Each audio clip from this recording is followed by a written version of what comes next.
안녕하세요. 9월 28일 일요일 영상입니다. 금요일 저는 흥구 석유를 매수하고 마무리했습니다. 현재 이스라엘 전쟁이 몇 개월째 지속되고 있는데요. 가자 지구에서 레바논으로 전쟁터가 옮겨지면서 전쟁이 격화되고 있습니다. 어제는 헤즈볼라 수장 나스랄라가 죽었다는 오피셜 기사가 양측 모두에게서 나오면서 이란 군대 파병설도 거론되면서 위기가 고조되고 있습니다. 제가 주식을 매수할 때 몇 가지 고려하는 게 있는데요. 그 중 하나가 종목의 불확실성이라고 생각합니다. 불확실하기 때문에 주가가 떨어지는 이유도 많지만 불확실성 때문에 기대감이 증폭되어 주가가 오버슈팅하는 경우도 있습니다. 대표적으로 제약바이오는 불확실성으로 임상이 진행되고 있지만 불확실성이 100% 확신으로 바뀌는 순간 주가는 폭발하게 되죠. 그래서 저는 불확실성에 자주 투자합니다. 불확실하기 때문에 리스크가 크지만 그에 따른 성공의 과실도 달기 때문입니다. 주식에서의 성공률은 수익을 의미하고요. 전쟁은 바이오의 불확실성과는 다르지만 이미 수장의 죽음, 이란의 참전 여부, 미국의 다음 모션 등 많은 기사가 쏟아지고 있기 때문에 투자자 입장에서는 좋은 불확실성이라고 생각합니다. 네이버 인기 검색 종목을 보시면 주말 내내 흥구석유가 상위권에서 머무르는 걸 확인하고 있죠. 지금은 이미 네타냐후의 유엔 연설에서 휴전에 관한 유화적인 스탠스를 취한 것이 아닌 끝까지 전쟁을 해서 승리하겠다라고 선포했죠. 그에 따라 전쟁이 지상전으로 확전될 우려가 지난 금요일보다 높아졌기 때문에 아마 월요일에 흥구석유의 주가가 금요일보다 시초가 높게 반응할 겁니다. 이미 월요일에 흥구석유를 사는 건 전쟁 고조가 불확실성에서 확실성으로 바뀌어서 매매를 하기엔 늦었다는 거죠. 단타 돌파 매매를 하는 사람들, 당일 이슈거리를 찾는 사람들이 얼마나 들어오고 관심 갖는지에 따라 주가는 등락할 것입니다. 저는 10년 넘게 차트 공부를 독학했어요. 유튜브에 유명한 차트 분석하는 사람들 것도 많이 보고 이리저리 정답을 찾을 수 있는 노력은 모두 하였지만 결국은 정답은 없다는 게 정답이더라고요. 그러니까 제 말은 이슈와 차트가 같이 조합이 되어야만 주가의 폭발력이 터질 수 있어요. 제가 5년이라는 시간 동안은 우리가 흔히 말하는 밥그릇 3번 자리에서 연속성을 띠는 십자 도지만 찾으러 다녔는데요. 예를 들면 5일선 밑에서 마감하는 십자 양봉 도지의 봉 말이죠. 당연히 거래량이 없고 이슈가 없는데 주가가 오를 리 없습니다. 이슈는 결국 거래량을 뜻하기 때문에 거래량을 보고 차트에 들어가야 주가가 오를 가능성이 높아집니다. 흥구석유는 전쟁 테마주로 우상향을 그리고 있고요.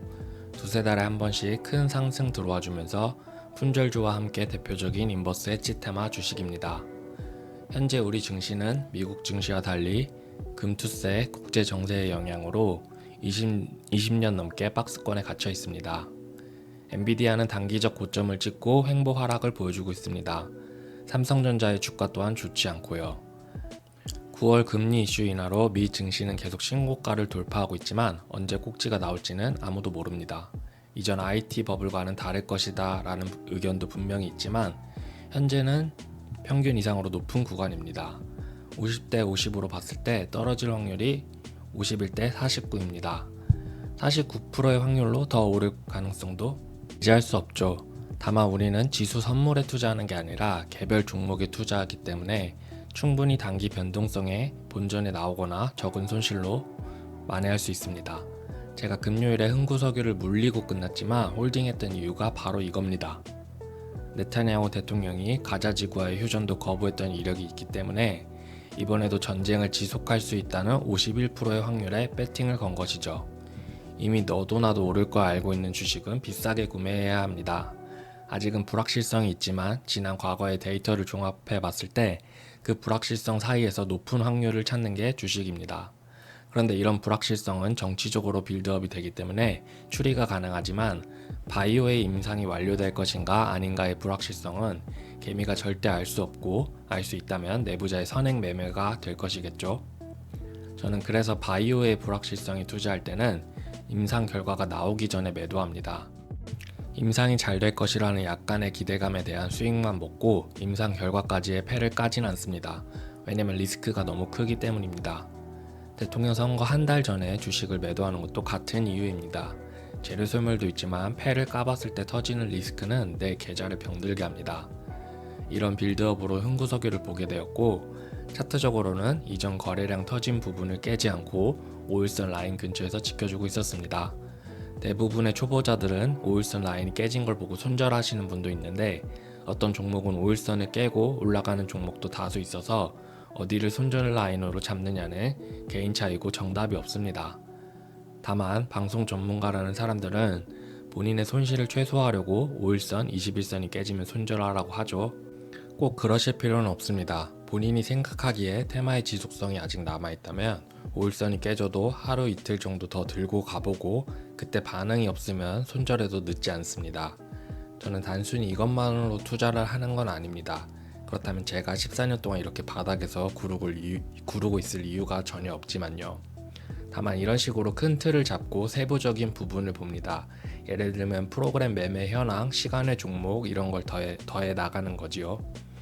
이상으로 흥구석유 매매 관점에 대해 말씀드렸고요. 월요일에 흥구석유를 투자하라는 말이 절대 아닙니다. 이미 확실성이 짙어진 부분에서 절대 고가 매수해서는 안 됩니다. 우리는 또 다른 불확실성의 51% 확률을 찾기 위해 여행을 떠나야 합니다. 좋아요, 구독은 더 좋은 내용을 만들기 위해 힘이 됩니다. 오늘도 감사합니다.